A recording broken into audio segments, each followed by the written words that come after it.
YouTube, what's happening? What's going on? I'm back. It's your boy D with another video. I want to be a man of my word. I want to be a man of my word, and I said, I believe in my last video that I was going to talk to you guys about the whole shunning process and why I got kicked out of the Jehovah's Witnesses JW organization. So again, I want to be a man of my word, and I wanted to tell y'all why. So this video may or may not be for everybody, and it's cool if it's not. I just want to again share my story. You know, that's what this is about. And if I have something that resonates with you, if I have something that you can use in your life, if I have something that can help you, or you know somebody that can help because they're going through something, that's what it's about. For me, you know, this channel is about paying it forward. That's all I want to do is pay it forward. So, you know, bear with me. Bear with me. It's a little lengthy story. I'm gonna try to consolidate as much as possible without leaving out too much detail. Because I want to help you guys. I want to assist you guys. So for those people that come to my channel because they're interested in the religion, for those of Jehovah's Witnesses, for those people that come to my channel and they're trying to leave that organization, for those of you who watch my channel and you're wondering about my story, about what happened with me and why I'm no longer a JW, this is for you. This particular video may not be for everybody. So if you're watching my channel because you want to know about the military or the Navy or law enforcement, this video is not going to be too much on that. This video is more so going to be about how I left JWs, why I stayed away, why I won't come back. I might do a part 2 with this. I gotta see what we can talk about today and what we can get out, and again, give you guys as much detail but compacted, give you guys as much knowledge as I possibly can, so you guys can make your own decision. Don't just go off of what I say. You know, take what I say with a grain of salt. Maybe I just hit one thing that you've been thinking about, again, that resonates with you. So if I can help you, I can help you. You know, if this video you find gives you some insight, if you think it can help you, all I ask is that you like it. All I ask is that you subscribe. You know, if it doesn't, that's fine too.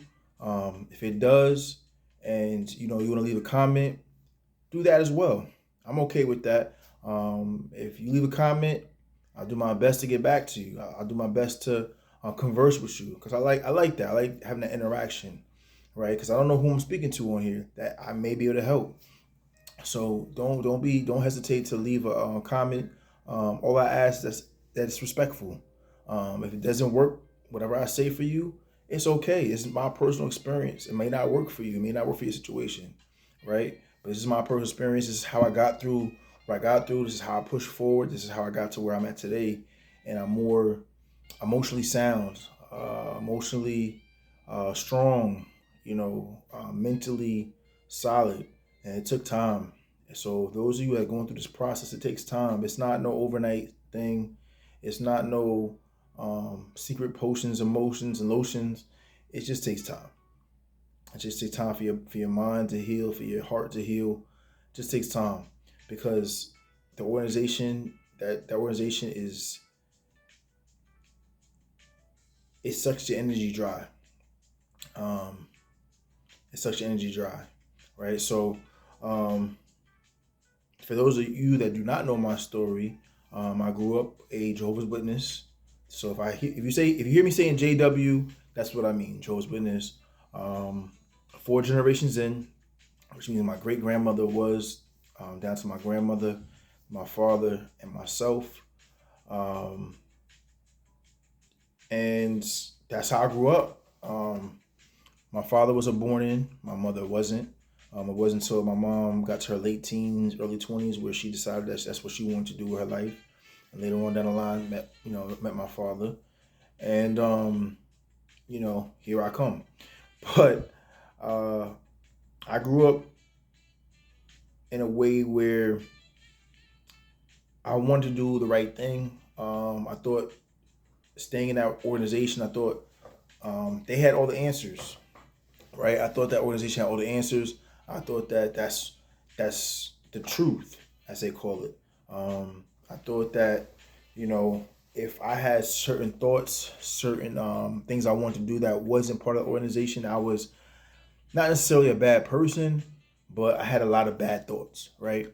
And growing up, or being grown now, being an adult now, I look back on it and I was just a kid. I was just a teenager. I just wanted to do normal teenage kids stuff. You know, nothing crazy. I just wanted to do normal kid stuff. And there's a lot of things I couldn't do. I wasn't allowed to do. Um, and I kind of understood it because I was raised in an organization, so I knew what was expected in an organization. But it doesn't mean I agree with it. So again, I knew what was expected. I knew what they wanted from me. I knew what I was allowed and not allowed to do, but I did not always agree with their rules. And at that point, at a young age, it didn't really cause a problem. It really wasn't until I got to my preteen, teenage years where it started to cause a problem because I always been a person where if I want to do something, I just do it. Even as a young age, I didn't really ask permission. I usually did what I wanted to do and then got in trouble later. Uh, I just always been that way because if my heart's on it, my mind's focused on it, I'm gonna make it happen. Sometimes it's for the worst of me, and I don't see it at the time, or I may see it at the time, but I'm like, screw it, I'll deal with the consequences later. And I've always been that way. And in that religion, you can't be that way. You gotta follow their little narrow path to a T, and I wasn't with that program, and my actions showed that I wasn't with that program. And as I got older, like most teenagers, they start to see their parents, the imperfections in it, and how they're raising them. Um, they start to see their imperfections straight just as a human being.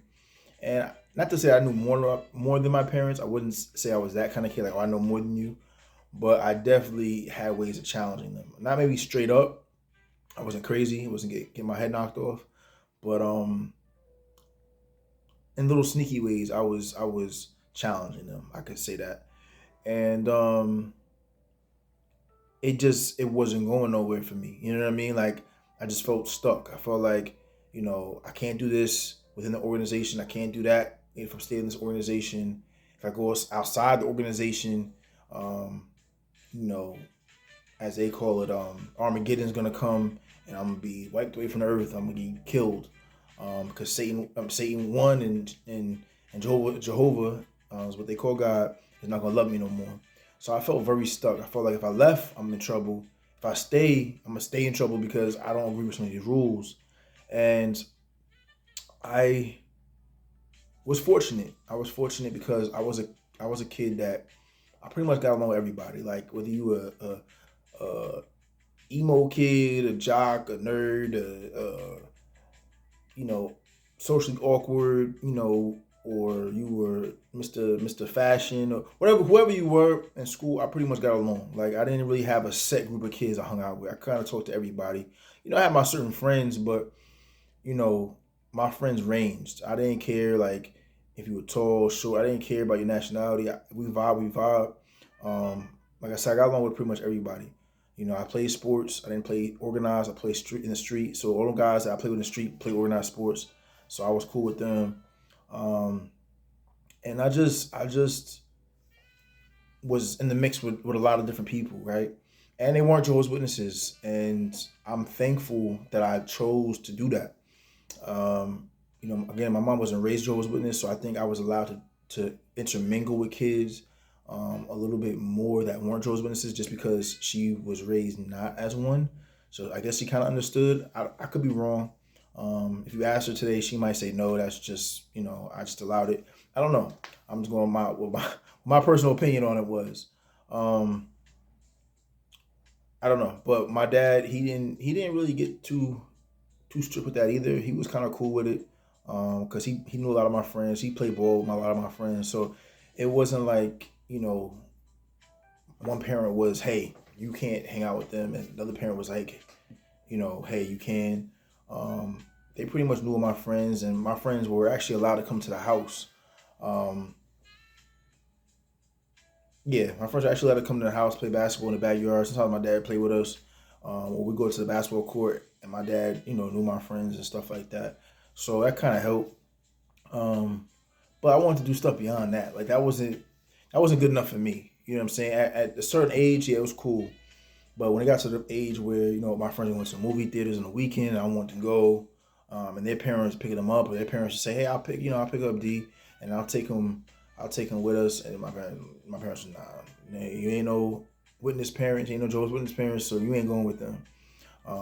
The most I can get in somebody else's car was like taking me from the bus stop to my house, or to my house to the bus stop. That's the most I can get in somebody's car that wasn't Jehovah's Witness, that I can remember. Um, Unless they were family that wasn't Jehovah's Witnesses, then that was a little loud. Um, but there's a lot of stuff I couldn't do, right? And like I said, growing up, I have friends that were not witnesses. I made acquaintances of the opposite sex that were not witnesses, and I never had a problem um, with the opposite sex, right? And I was always very liked. I never tried to be um, like a ladies' man. I never tried to be um, Mr. Suave. I never really tried. I just talked to people. You know what I'm saying? I was just kind to people.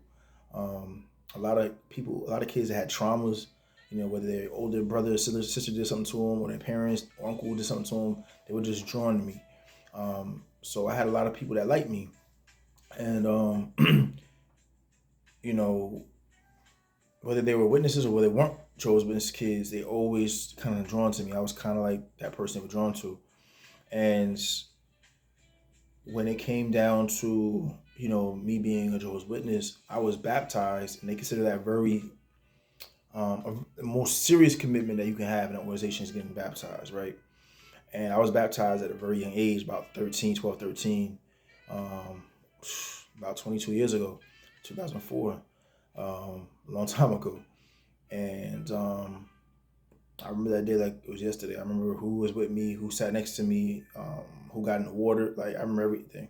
Um, but I was young, you know what I'm saying? I was very young. And for that to be the most important decision you can make as Jehovah's Witness, um, that's too young to make a serious decision like that. It's not a written contract.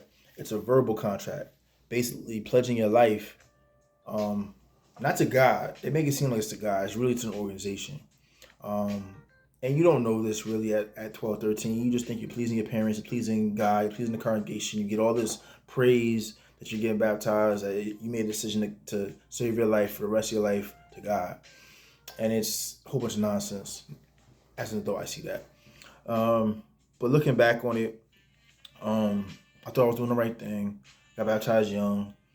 And I remember a friend of mine who um, we kind of dated as we got older. Not for long, nothing serious. But I remember a couple of days before I got baptized, she happened to be in the same circuit that I was in, and I can't remember if I told her I was getting baptized, or she just found out. I think I told her, and she was like, "You're getting baptized," and I'm like, "Yeah, I'm getting baptized," and she was like, "Okay." And I was like, "What does that mean?" She's like, "D, I know you. Like, I don't know why you're getting baptized." And I was kind of offended, but I knew what she meant. You know what I'm saying? I knew what she meant, but I was kind of offended. 'Cause I was like, who do you tell me what to do? Like, you still do dumb stuff too. You just still do dumb stuff too. Like, I was quick to point fingers. Like, I'm not the only one doing dumb stuff. I'm just trying to get my life right with God. And she looked at me like, yeah, okay. So I blew it off or whatever. I got baptized. And I was like on what they call the straight and narrow for a while. But again, you know, I attracted the opposite sex, without even trying. So I always had, little friends, I'll say friends, little friends or whatever. And I tried to do the right thing, you know what I'm saying? But my mom would do my laundry, and she would see little notes from girls, and um, you know, I don't think they saw any notes that I wrote, but I know they saw notes that they wrote me, and they leave their little phone number in there, and I have it folded up in my jeans. My mom would be like, "What's this?" or whatever, and I explained to her, what it was, and I laugh. I look back when I laugh. Some of the stuff I can remember them writing, and um, it's just funny to me now as an adult. It wasn't funny back then. I tell you that much. 'Cause I'll get my hand whoop, but then it was funny, right? And when I got to about 16, there was a girl that um, I kind of grew up with, and I liked her. You know what I'm saying? I didn't. We grew up together. I always thought of her as like a sister kind of, because she was kind of tomboyish. And I remember, not see, she moved away. I remember not seeing her for a while. I remember, um, my grandfather lived near her uncle, and my grandfather wasn't a witness anymore, but her uncle was a witness. And so when I would come down to that state, her uncle would actually pick us up to take us to the Kingdom Hall, um, in that local area. And I remember one summer he came to pick us up, and I saw her, and she looked a little different, right? She didn't look like tomboyish how it was back then. And I was like, wow, she looked really pretty, you know what I'm saying? But I didn't say, like, we grew up together, so I didn't really say nothing. I was just like, hey, it's good to see you. We hugged and everything like that. And her cousin saw how I was looking at her, and her cousin was like, you like her? Da da da. I was like, no, no, no, no, no. But that was at the point where I started getting a cell phone. She had her own phone, so we exchanged numbers. And by like 17, we started dating. And then she ended up moving back to the state that we originally grew up in. And we started dating. It was like I was 17. I didn't quite have my permit yet, I don't think, or I was about to get my permit. And I look back on it now, I'm kind of glad, because I was too young to date her. She was too young to date me. I probably got in trouble sooner if I was dating her, and I had access to a vehicle, right? Because at that time, we're talking about 2007, 2008, 2009. There was no Ubers in, right? So it was no Ubers, it was no Lyft, barely taxis where I was living at, and the taxis would have been crazy expensive. So it was kind of a good thing, right? But so we ended up breaking up or whatever, and an ex of mine actually introduced me to the girl I actually got in trouble with, got kicked out of the religion for. Um, and she was like, I think you guys would be cool together, whatever. And I was like, yeah, not really my type. She cool, but not really my type. And we were friends. We were friends, like, I think sophomore year, junior year, no, junior year into senior year. So junior year and senior year, we were just friends. And I thought, like I said, she was cool and everything like that. Um, and I really wasn't like really into her. But then I started, being around her. You know how it is. You start being around somebody, and then by her character, I liked her character. She had a really good personality. She was a real sweetheart, and we grew to like each other, right? And it got to the point where she was a JW, I was a JW, and she was actually in my old congregation before I moved to a different congregation. So the congregation she was in, they all knew my family, right? The congregation I was currently in didn't know nothing about her family, but the congregation I was in, like, I pretty much grew up in that congregation, and I moved, and then she kind of moved in. Um, but yeah, I mean, we start kicking it. We liked each other. There was a point in high school where I had two phones. Don't ask me why, but I had two phones, and like she would get in trouble. Her parents take her phone. I'm like, I got you, ma. Yeah, and give her my other phone. And she loved God. I love God too. You know what I'm saying? And it got to the point where it's like young, kind of cute love, and I'm like, oh, I like, it got to the point where I started really liking her. She started liking me. We started dating, quote unquote, and it got to the point where I was like, yo, I could probably marry this girl. Like, I could probably see a life for her. But like I said, we were young, so you go from not really liking her to kind of liking her to now, we could get married and all this stuff, right? And she kind of liked me from the jump. She was more into me than I was into her at first. Um, I could tell, but I got to the point, like I said, we were kind of like, I don't want to say fully high school sweethearts, but kind of high school sweethearts. My whole senior year, we were rocking. Part of my junior year, um, but mostly in my senior year, me and her we were locked in, and I got to a point where I'm like, yo, like, I think we're gonna get married. Like, we talked about it. Like, yo, I'm gonna graduate, I'm gonna get a job, blah blah blah. And she was a year behind me, so I was like, yo, you finish school out, I'm gonna save money up, and after you graduate, we get in place, we get married, all that kind of stuff, right? We already had it all planned out. And what's that expression? Man makes plans, God laughs, right? So we had it all planned out, and it was getting like maybe a month, 2 months before before I graduated. So my mom was like, "Yo, you want a graduation party?" Da da da. So I'm like, "Yeah, At first, I didn't really want a party, right? I was like, "Nah, I don't want a party." I have like a couple of my homies over and we chill and that's it. And then she's like, "Yo," she really wanted to throw a party for me. She's like, "I really, you couldn't do nothing else. You couldn't, do Christmas. You couldn't do birthdays. You couldn't do none of this stuff. So I really want to throw a party for, like, she wanted to throw a party for me, right?" And part of me was I didn't want it. Part of me is like I kind of did because, as Jehovah's Witness, you really can't do too much, right? So that's the only like one few things that you can do that you're not married, that you're not engaged, you're not having a kid. Like, it's just for you, right? And I probably won't go to college, especially that time. College wasn't put, further education was a push. Excuse me. So high school was all it was. So I was like, all right, bump it. We paid up the colors, like, I think we were having it at the house. We were having it at the park. I can't remember exactly where we are gonna have that. I think it was gonna be at the park. And she was like, just tell me who you want on the list. Da da da. So I was like, all right, bet. So, like I said, me and her were dating. I didn't tell my I was 18 at the time. Like, I was 18 in my senior year, most of my senior year. So technically, I was old enough to date in the organization, right? I didn't need my parents' permission. 18, you can technically get married. The reason why I didn't really say nothing because she was 17. I think she was 17. Yeah, 16 turning 17, something like that. Like, I was a little bit older than her, right? So I didn't really want to say nothing because I didn't want her to get in trouble. I didn't want to get in trouble. All that good stuff, right? So, I kind of hinted to my mom like, hey, there's a sister that I'm interested in. We're not dating, we're just friends.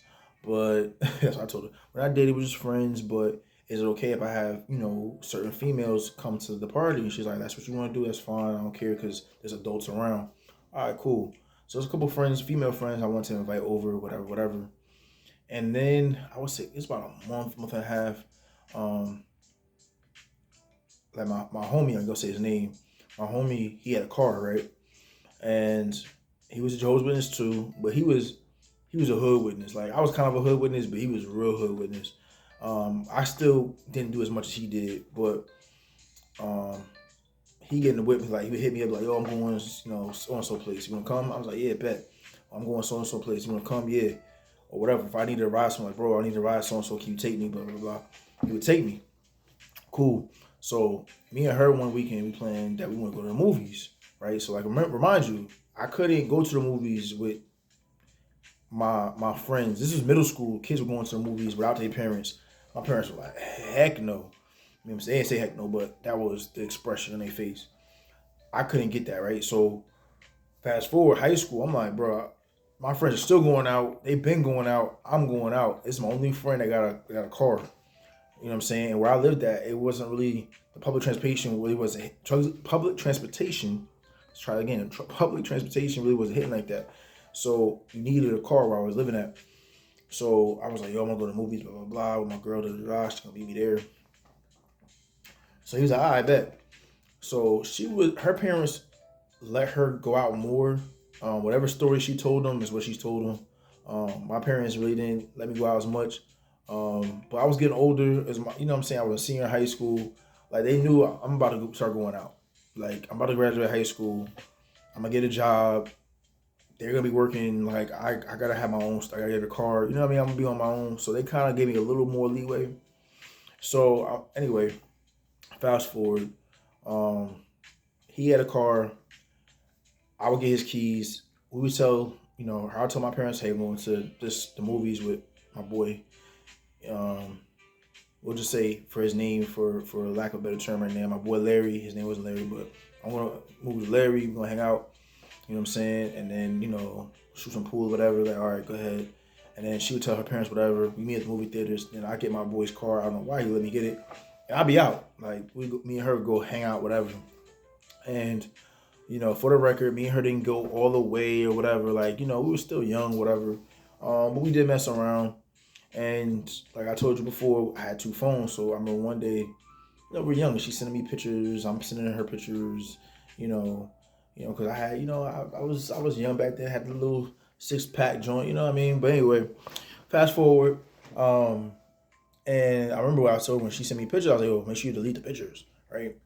And I said, anything of me, just delete it, like, right? So she sent me pictures with her phone. It wasn't nothing crazy. It was just regular pictures, like little selfies and stuff like that. And I told her, I said, yo, delete those pictures, right? I said, she's like, you delete them on your, she texted me, you delete them on your phone. I said, they already deleted.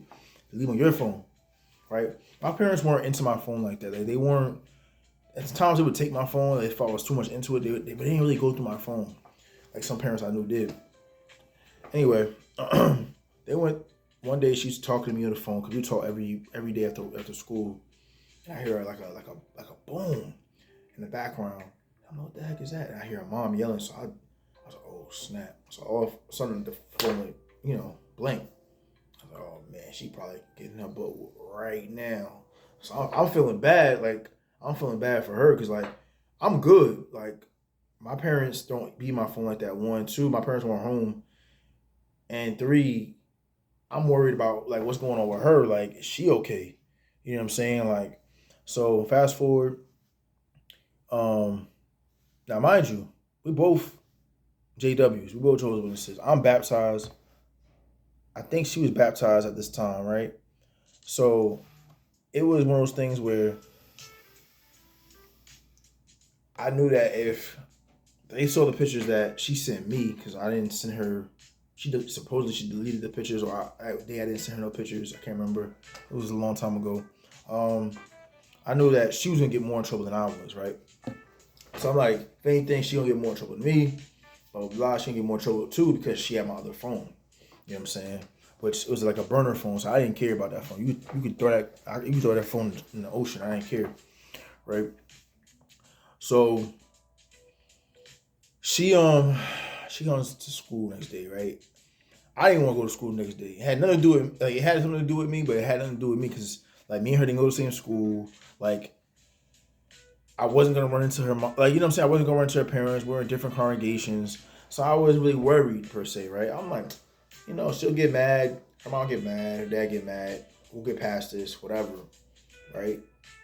And I'm going to school, and she came to the door, and outside she looked normal, right? But I knew like her mom whooped her behind, or her dad whooped her behind. And she came to me. I remember she coming up to me, and she looked at me kind of funny, and didn't say nothing. So I was like, all right, I'll talk to her later. I seen her again. She tried to walk past me. I grabbed her hand, and she just cried. Like, she just cried.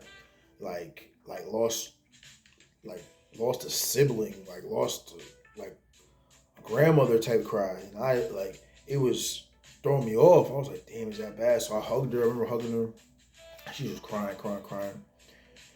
And I'm like, what happened? And she couldn't really get it out. And I'm like, so, we're like in a public area because we're at the school. So I kind of pulled her to the side, like, like what you see us. And I'm like, well, talk to me, like, what happened? So, I called myself Mr. Fix-It, right? Like, I was a JW, but I was kind of like halfway in, halfway out. And I call myself Mr. Fix-It, like, whatever is going on, I could fix it. I'm 18, thinking I'm that guy. I could fix it, right? I got no money, got no job. Like, I think I worked at Burger King at the time, like, but I'm thinking I'm that guy, right? So She's telling me what's going on, what happened. And I'm like, damn. So part of me at that time got a little selfish, right? Part of me at that time, again, being Jehovah's Witness, there's certain things we can't do, right? And at that time, again, like I said, I was selfish. So as she's telling me the story, what happened when her mom came in the room, I'm like, damn, I'm gonna get in trouble. Like, I'm really gonna get in trouble. Like, I kind of toned out what she was saying. I ain't gonna lie. I kind of toned out what she was saying. I'm like, damn, I'm about to get in trouble. Not only am I about to get in trouble, I'm about to graduate and be in deep trouble. Like, I may not get a card. I may not get no money. Like, that's what I'm thinking in my head. Like, I was super selfish. I'm like, damn, like I cared about her and I loved her at the time, but I'm like, damn, this F's up my plans. Like, I'm about to graduate. I wanted you to come to in my head, I'm saying, I wanted you to come to my graduation. Now you definitely can't come to my graduation party. You know what I'm saying? That messes everything up. So I sat on it a couple of days. I'm like, man, this had nothing to do with me. And I wasn't gonna tell my parents. I'm like, they had a whole nother congregation. Her dad and my dad they don't even know each other like that. They're not friends. Like, they're not gonna run into each other. But the congregation she was in was the same congregation I pretty much grew up in. So they know me. I got baptized in that congregation.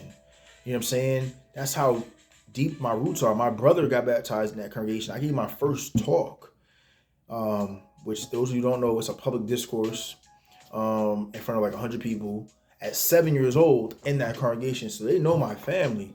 So it's no way, in my head, there's no way that this news of me and her relationship is gonna not get to my parents. Somebody's gonna say something, whether my mom is out and we call the field ministry, out knocking on doors, or one of her girlfriends from that congregation just calls her randomly like, hey, I heard your son is getting in trouble, whatever. Something's gonna happen where we're still in the same state. We're still in I think we're still in the same county.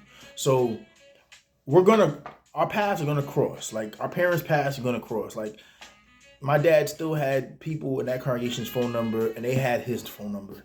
It's not that far away. Like, probably maybe a 30-minute drive, 15, 16 miles away from their Kingdom Hall, from their church to my church. So I knew the paths were across. So I knew that I had to get ahead of it, right? In essence, I had to snitch on myself, right? Because I knew that if months or weeks passed and I didn't say nothing, and my parents found out, or the elders, which is like the deacons and all that kind of stuff in my church congregation, found out before I told them, it was gonna be really bad for me. Now look back, I should just let it rock out. Honestly, I should just let it rock out because it still was bad for me. But I could have probably delayed the process if I didn't say anything. But I try to be a man about it. I was 18. I was like, yeah, I'm a man about it. Like, I messed up. What's the most they can do? Like, just give me a little slap on the hand. No, they kicked me out, right? So, now they changed the phrasing of it, but it used to be called a judicial committee. So if you do something wrong, you go to one elder.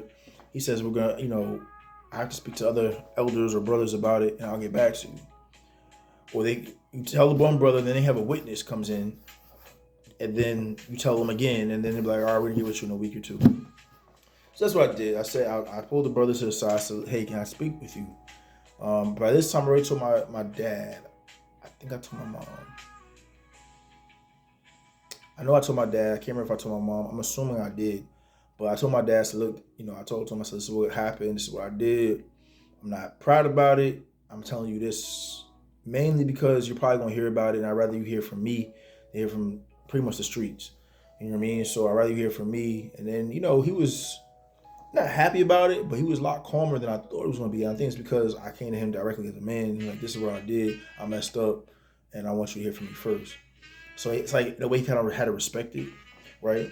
And he always said to me, like, yo, if you did something, I want to know first before everybody else, so I can kind of prepare myself and kind of know the story before somebody twists it, right? So I did that. I talked to the elders, and I think it was maybe 2 or 3 days. They called me. They said, hey, we want to have a meeting with you. Da, da, da. Of course, it was during the week, not on a meeting night. And they talked to me, share scriptures with me, asked me my story. And when they ask you your story, they call it judicial committee back then. They writing down pretty much everything you're saying, everything that you said, the conversation you had between your significant other. She said like, "Why'd you wait so long?" And I'm like, "Bro, it's only been like a week and a half, like 2 weeks tops. I think it was 2 weeks tops, but it wasn't that long. It was probably like a week and a half, right? Yeah, it's like a week and a half. It wasn't even 2 weeks." And as soon as they said, "Why'd you wait so long?" A week and a half is long.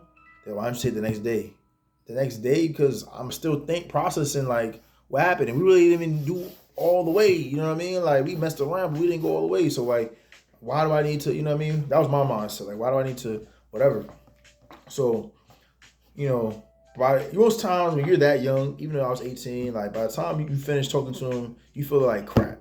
You feel like dog crap, and you crying. You know, you snotting. You know what I'm saying? They're trying to console. "Oh, it's okay. It's okay. We'll help you get through this. Jehovah will help you get through this." All this nonsense, right? And then they tell me at the end of, I think they met with me, and they said, "All right, we're gonna, meet up with you again." So they didn't even tell me like at first what's what. I went home like a night or two later. They called me to come in again, clarify some things, and they said, "Listen, they had me step out, then come back in and say, yeah, so we're in this." Back then they called it this fellowship. "We're gonna disfellowship you." When they said that, bro, my heart just dropped, because this fellowship means you're kicking me out of the congregation. You're shunning me. You're gonna shun me. It means as soon as they make an announcement on that stage, everybody that I knew in that congregation can no longer talk to me. Not only in that congregation, remember the other congregation I told you that I grew up in? They can't talk to me. And everybody in that county that's a Jehovah's Witness can't talk to me. And everybody in that state can't talk to me. Everybody on that East Coast, West Coast, Midwest, wherever I live at, this whole country can't talk to me. That's a Jehovah's Witness. Not only that, everybody that's Jehovah's Witnesses throughout the world, which is 7 million people, cannot talk to me. If you think I'm lying, do your research. It's the truth. So in one setting, I sinned, but I didn't go all the way. I was young, she was young, we're both consensual. In one announcement, my whole world is taken from me.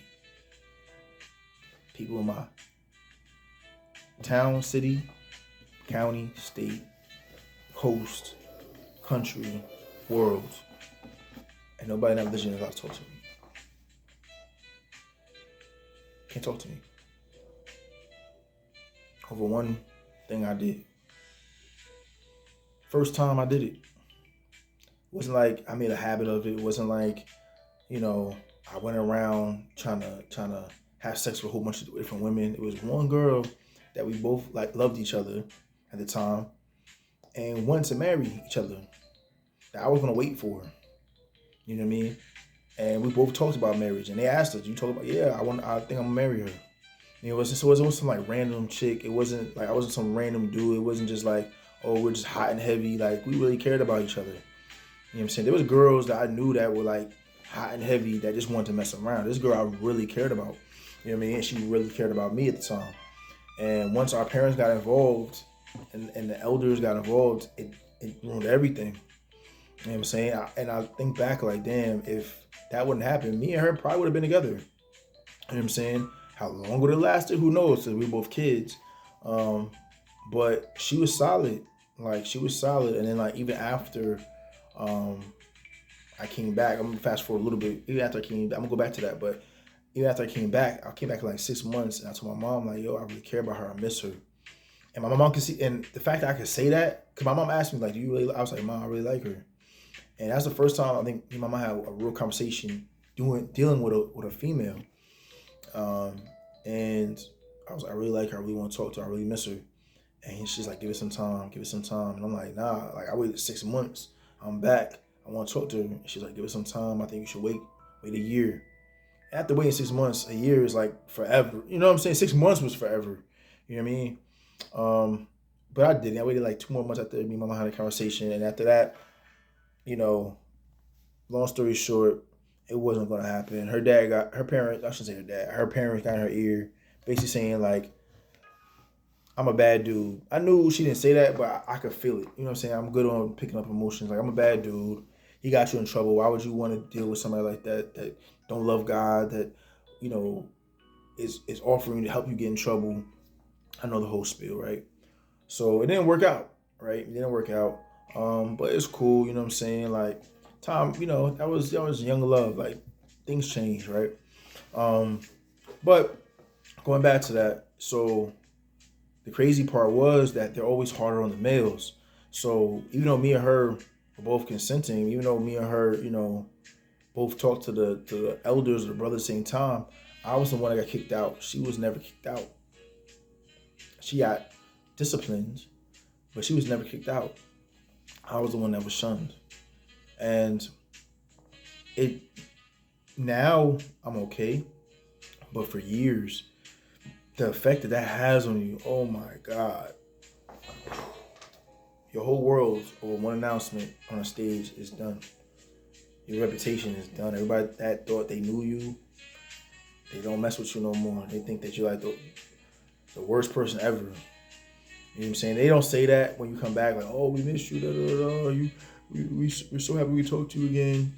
But they're looking at you side-eyed at different affairs they have called conventions and stuff. They look at you like, oh, you messed up. You're bad. You're dirty. You're unclean. You're very unspiritual.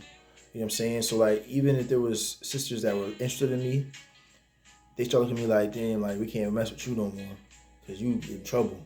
You know what I'm saying? Certain people that, for lack of a better term, about that life, like they're not really into the religion. When they find out you get fellowship, sometimes they try to holler at you when you outside, or even when you come back, they're like, oh yeah, we know you get down and dirty. So even though they don't know what you did, they know that you get in trouble, and they always get in trouble. So they trying to, you know what I'm saying? They trying to mingle. But I really, you know what I'm saying? I don't want to say I intentionally got in trouble. Like some people I know purposely try to get in trouble and still can't get in trouble. I really didn't try to get in trouble. It was just lust. You know what I'm saying? I was just being a teenager. Yeah, I knew the consequences, but no, I didn't think I was going to get caught or she was going to get caught. But it wasn't like I was going to try to get caught because I didn't care. You know what I'm saying? Like I did care about God. I did care about the religion. I did care about how it made my parents look. I did care about how it made my family look and myself. But I was just a kid. You know what I'm saying? Doing teenage stuff. You know what I'm saying? Hormones raging. But I was kicked out. Now that don't happen with everybody. I got family members that have messed up royally and never got kicked out. They told me they tried to get kicked out. And I didn't want to get kicked out. I got kicked out. But for those of you that are going through that process, it's all right. You'll get through it. At first, I ain't gonna lie. I wanted to take my own life because everything was taken from me overnight, over one mistake. You know what I'm saying? And they treat you like as if you killed somebody. I know people that have killed somebody that got less time than what I did. Like I'm still kicked out. You know what I mean? I came back. I did come back. I'll tell you that story too. But this is for the first time I was kicked out. And it hurt, man. It hurt. The effects of it mentally is scarring. Scarring. I like to say that I'm over it. That I've healed, but I think that there's certain things that can trigger me. I can't think of nothing right now, but I'm pretty sure, my wife can think of something. But I just know that at this point in my life, I'm okay, and it took time. It took being around the right people. It took the right people holding my hand, so to speak, giving me a hug, and they weren't Jehovah's Witnesses. So those of you that just get kicked out or might be leaving or have one foot in, have one foot out, there's a better world out there. It may not seem like that because certain people are running it right now, but there are still good people out there. There's still some good family members out there. Don't think that just because you're not a Jehovah's Witness or leaving that your days are numbered or no. That's what they want you to believe. God's still gonna love you. God's still gonna make the sun shine and make it rain when it's supposed to rain. You're gonna have good days, you're gonna have bad days, you have ups and downs, whether you're in a religion or out of religion. But it is more freedom when you're out of religion. So those of you that are watching this that don't know too much, I hope I gave you some insight. Those of you that are, I hope I gave something of value that can resonate with you, even if it's laughing at my own expense. I hope it's something that can help you heal the process. Because it's a process, and it will take time. Don't rush the process. Every little scratch, every little bump, every little push, embrace it. Understand this is the process, and that it's something we have to do to get over it. And if you have the right team in place, you'll get over it. There's a huge community of ex-JWs that's here to support. And I learned that last year. I'm gonna talk about that. I'm gonna have a video about that. About my experience going to the ex-JW meetup in DC last year. It was exuberating. It was enlightening. Maybe shed a couple of tears. Just hearing other people's story, and you know that you're not alone. Yes, the organization is a cult. Yes, they have a lot of messed up ways about them, a lot of messed up history, but you can get through it. You will get through it. You must get through it. You gotta tell yourself, I can, I will, I must. I can, I will, I must. That's what one of my inspirators, person I look up to, Eric Thomas, motivational speaker, one of the top motivational speakers in the world. I can, I will, I must. He preaches that, and I apply it in my own life, not just in this, but in everything. And it helped me get through. So I hope this video is enlightening to you. I hope that you enjoyed the content. I hope that you can use it in your life, share it, watch it again, watch my other videos, and I hope it brings value to your life. Always love, always respect, and I'll see you at the top. One love.